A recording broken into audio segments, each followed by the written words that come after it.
ನಟನಾಗಿ ದರ್ಶನ್ ಅವರು ಕಾನೂನನ್ನ ಕೈಗೆ ಎತ್ಕೊಂಡಿದ್ದಾರೆ. ಇದೆಷ್ಟರ ಮಟ್ಟಿಗೆ ಸರಿ ಅಂತ? ಸರ್, ಕಾನೂನು ಕೈಗೆ ತಗೊಂಡಿರೋದು ತಪ್ಪು.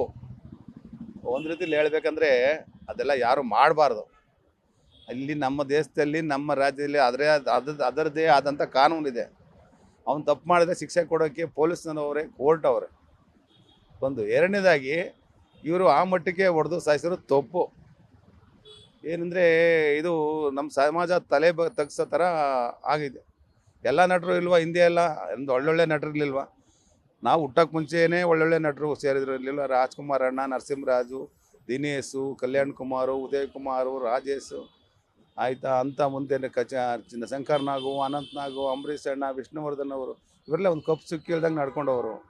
ಈಗಿನ ಪೀಳಿಗೆ ಈಗಿನ ಪೀಳಿಗೆಯಲ್ಲೂ ನಮ್ಮ ಶಿವರಾಜ್ ಕುಮಾರ್ ಅವರು, ರವಿಚಂದ್ರನ್ ಅವರು, ಸುದೀಪ್ ಅವರು, ಗಣೇಶ್ ಅವರು, ಯಶ್ ಅವರೆಲ್ಲ ಎಷ್ಟು ಚೆನ್ನಾಗಿ ಹೆಸರು ತಗೊಂಡವ್ರು. ಇವರು ಒಳ್ಳೆ ಹೆಸರು ತೊಗೊಂಡಿದ್ರು.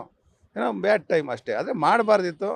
ಸತ್ತೋಗಿರೋ ನಮ್ಮ ಕುಟುಂಬಕ್ಕೆ ನ್ಯಾಯ ಸಿಗಬೇಕಷ್ಟೇ. ಬೇಕಿದ್ದು ನಾವೇನು ಹೇಳೋಕ್ಕಾಗಲ್ಲ. ಯಾರು ಮಾಡಬೇಕು ಅಂತ ಮಾಡಲ್ಲ, ಅವ್ನು ಬ್ಯಾಡ್ ಟೈಮ್ ಅಷ್ಟೇ.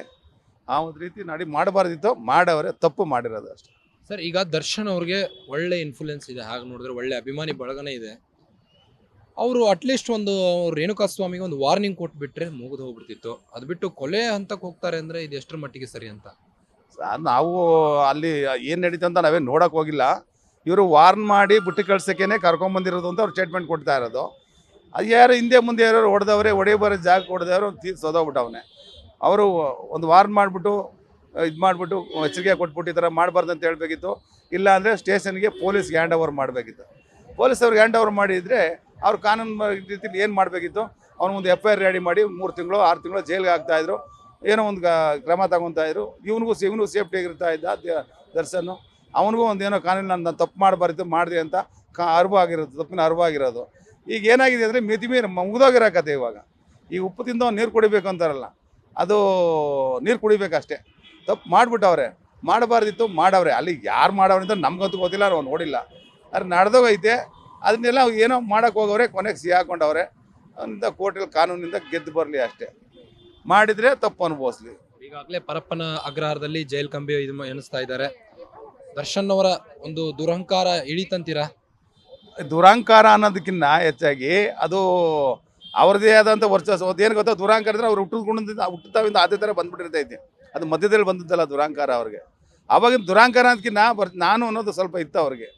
ಒಂದು ಎರಡನೇದಾಗಿ ಅದು ನಾವು ಇದ್ರ ಬಗ್ಗೆ ಏನು ಹೇಳೋಕ್ಕಾಗಲ್ಲ.